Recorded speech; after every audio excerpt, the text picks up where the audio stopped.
Look, I have a joke. Uh, I'm standing. My uncle had a country club membership at a golf course, and we're there for a birthday party, some kind of party. They had parties at the country clubs. I'm not country club people, believe me. My uncle was, and I didn't like going there because I know it didn't fit in. And I hate rich people. I really hate rich people because they just got their nose in the air. And they think because they're rich they can tell you what to do. That don't work with me.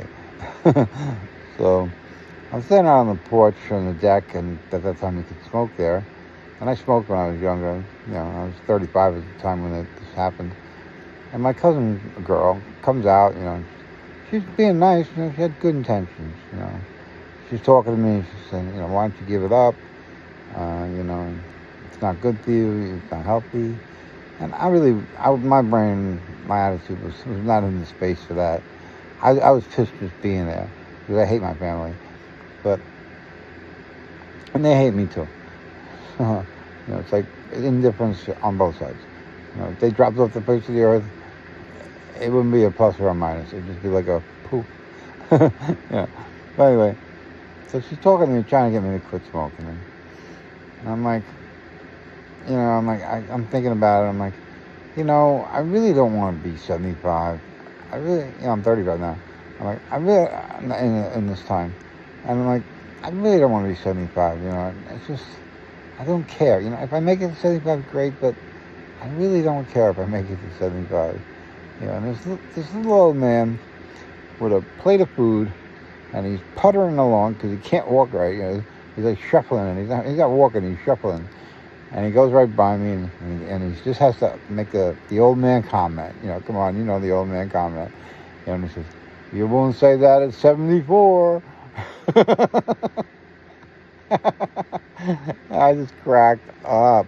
I just died. He killed me. It was the best comment ever.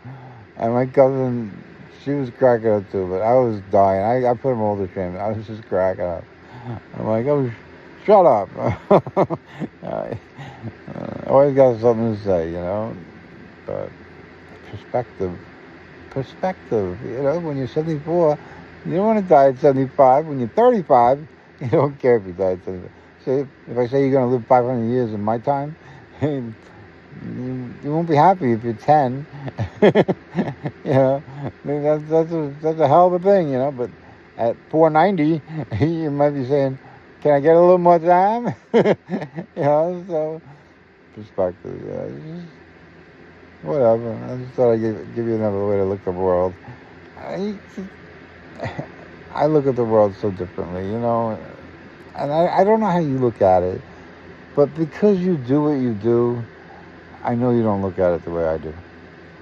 I just know it. It's just so obvious, and I can read your minds, and it sucks. You don't want to read these minds. It's like a torture chamber, They've done it in movies, and I don't know the name of the movie, but it's a horror film. It's not a good one. It's a horror film, So whatever, It's just I don't know. It's like that movie Click with Adam Sandler, I think it was. You just move through all the good times, all the bad times, all the boring times. You just click the button and move to the good times. And when he got to the end, he's like, "Who are you?" He doesn't know his whole family because he clicked through the whole thing, and he's dying, and his life is over. Don't do that. Enjoy life, Put on a song and listen to the damn song. Don't watch TV or be on the computer or. Music is, I do it myself, I play music in the background while I'm doing work and stuff, and it's good, it relaxes me, it keeps my mind, music has powers on you, it helps you remember more, and it screws you up too, because, when you're singing a song, you're not doing your best work when you're doing accounting or doing something else, it doesn't work that way, so.